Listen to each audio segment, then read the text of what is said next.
A very good afternoon to one and all. And today concept is about algebraic laws of regular expression. And in the last class, I explained you how to build the regular expressions for different and different languages. And if the question is in the form of an language, and how to build the regular expression, or if the question is in the form of an English description. And for that also, I think you all understand and you all get an ability to build the regular expressions for the languages or for the English description questions. And here we're having some algebraic laws of the regular expressions. And in those algebraic laws, the first important law that is an commutative law. And what is an commutative law means here E plus F is equal to F plus C. That means A plus B is equal to B plus A. We can call them as an commutative law, right? And the second law that is an associative law, and associative law means you can take e plus a plus b plus c, right? And it can be written as a plus b plus c. Here we're taking the examples in the form of e plus f. E plus f are nothing but an e and f are the two regular expressions. And if it is e plus f means, and according to the commutative law, it is f plus e. And in coming to the associative, if it is e plus f plus g means, it can be written as e plus f plus g. Or it is ef into g is e of fg. ef of g is e of fg, and this we can call it as an associative laws. And then after we're having the identity law. Identity law means e plus phi is phi, and epsilon into e is epsilon into e is, that means an epsilon into an expression is an expression, or else an expression into epsilon is also an expression. And here we're having the three most important laws. One is an commutative law, another one is an associative law, and the third one is an identity law.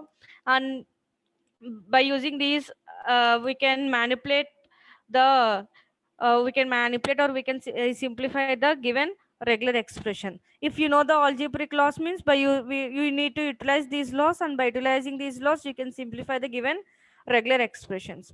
And then after that, annihilator law is there. Annihilator law means, at identity law we learned about epsilon into e is e into epsilon is e, right? And while coming to the annihilator law, phi into e means phi is nothing but a null, nothing is there. Phi is zero. Zero into e is zero. That means phi into e is phi, and e into phi is phi. And these are the most important laws. And another laws is an distributive law. And distributive law means e of f plus g means, and you need to distribute that e in ef plus eg. And same as like that, f plus g of e. F plus g of e means fe plus ge. And these are two comes under the distributive laws. And the next one, it is an idempotent law. Idempotent law means e plus e is equal to e. That is an idempotent law. And here we need to involve some clean closure algebraic laws. What those clean closure algebraic laws means, wherever you see the star representation, that the meaning of the star, it is in clean closure. And e star whole star means it is e star. That means you are removing the whole, only by taking a single star. Star into star is in star, right? So E star whole star is an E star. 5 star is an 5. It is 5. 0 star is an epsilon. Nothing is there. It is a null string.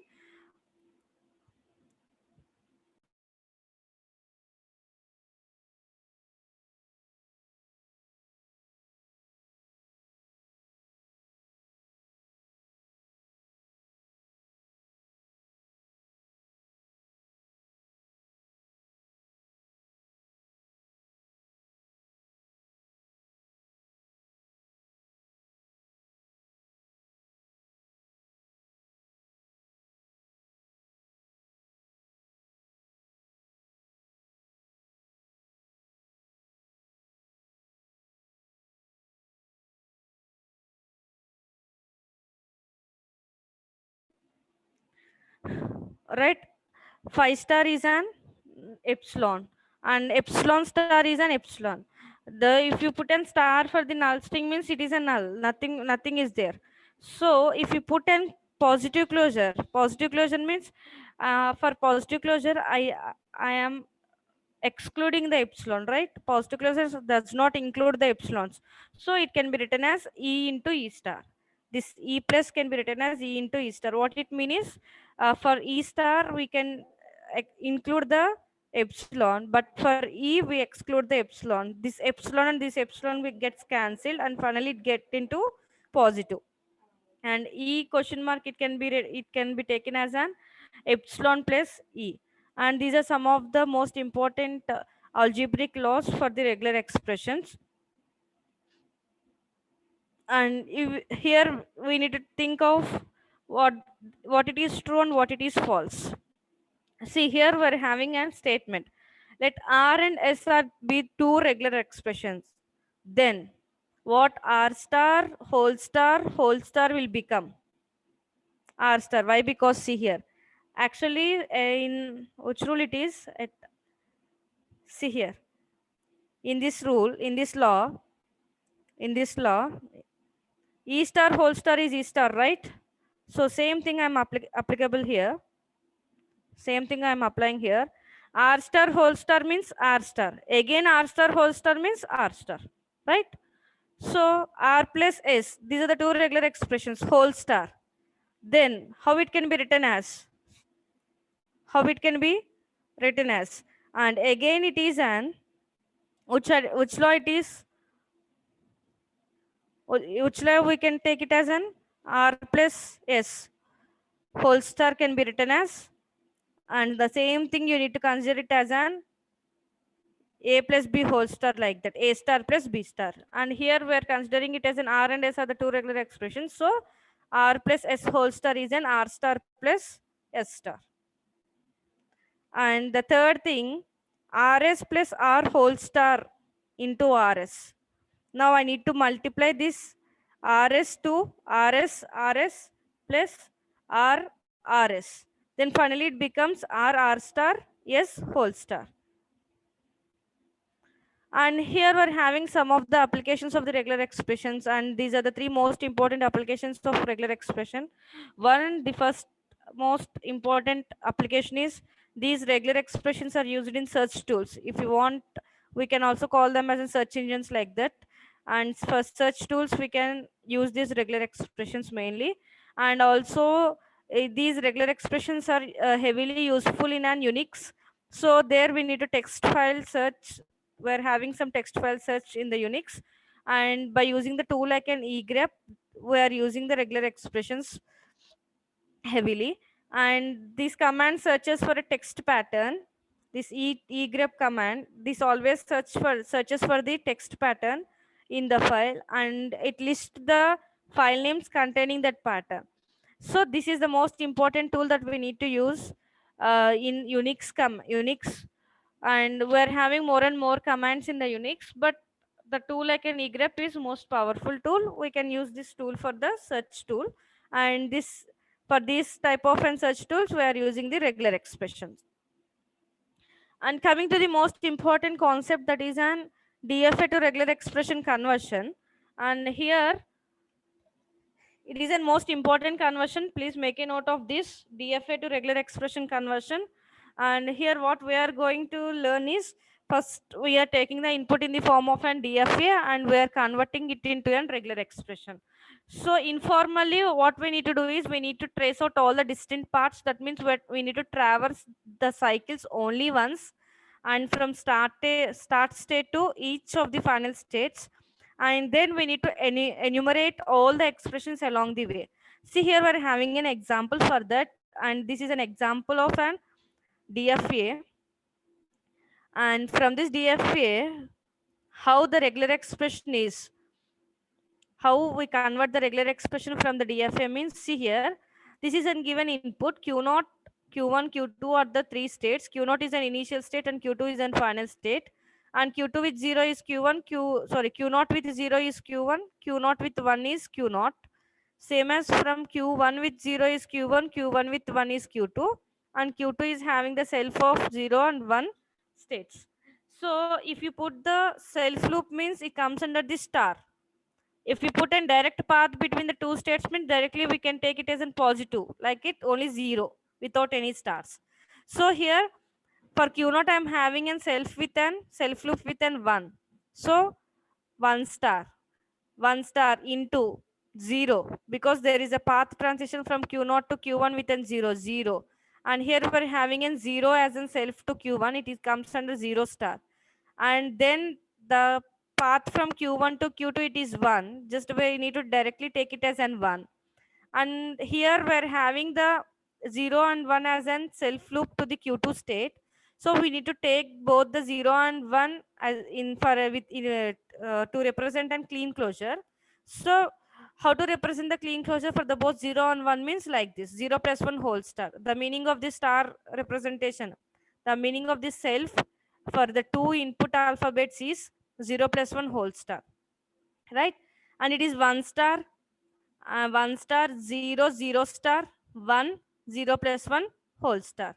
And finally the regular expression is 1 star 0 0 star 1 0 plus 1 whole star. And what the input is DFA. And after writing the expression like this, finally what we get, we convert it into an regular expression, right? Is it clear? Please make a note of this example. Now here we're having in question, what is the language for this expression? What is the language for this expression? Finally we get an output in the form of a regular expression, and that output is an 1 star 0 0 star 1 into 0 plus 1 whole star, right? And now we're having in question that what is the language.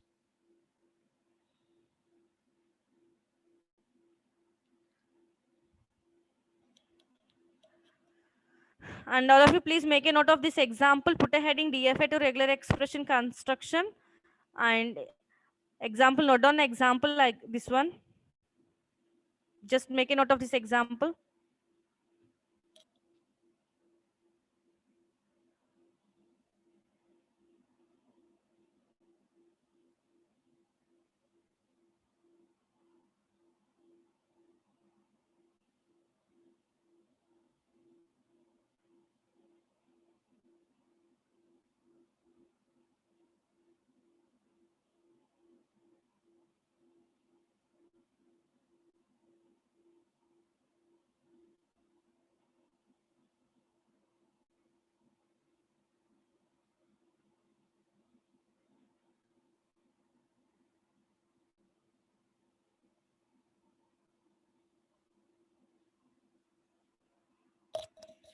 And in today class, what I explain you is about the algebraic laws, and what the commutative law is, and what the associative law is, and what the distributive law, and what the idempotent law, identity law, and clean closure laws. All and all those laws I explained you in this class. And then the most important thing, what is true and what is false. And by taking in two regular expressions, just showing that which one is true and which one is false. And these are the truths. No one is, no, nothing is false here. All the three is that whatever we defined here, all these three are true. And then the applications of the regular expression, and then the DFA to regular expression construction with a definition. And this is an informal definition of this DFA to regular expression construction. And here we informally define, just what we need to do is we need to trace out all the distinct parts, and those are traversing the cycles only once from the start state to each of the final states.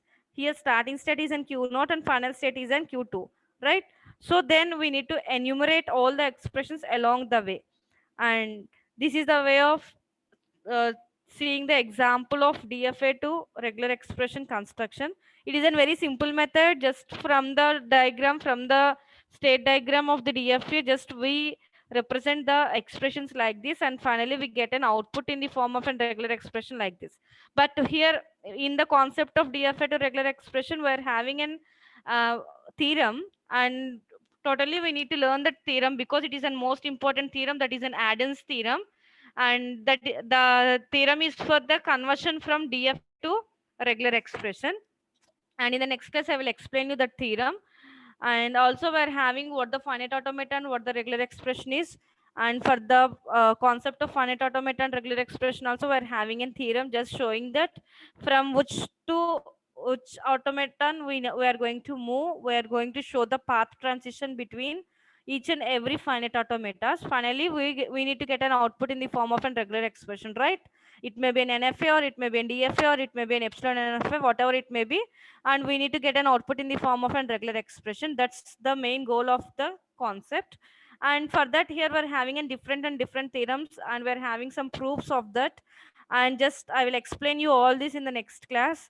And here we're having the most important concept, that is an a DFA to regular expression conversion using Adam's theorem. This is a most important concept, important theorem here. And you need to know the statements of what the theorem is, and then after knowing the statement and after knowing the proof, then you should do the practice by doing some examples. Then you can get easily of converting from DFA to regular expression.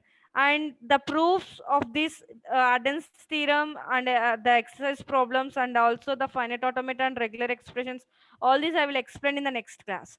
Only in this class what I covered is about the algebraic laws and about the applications of this regular expression, and a basic conversion from DFA to regular expression, a simple basic conversion. If the question is for the 2 marks, means without using any theorem, without applying any rules, any statements, directly you can convert the, you can get the regular expression from the DFA like this, right?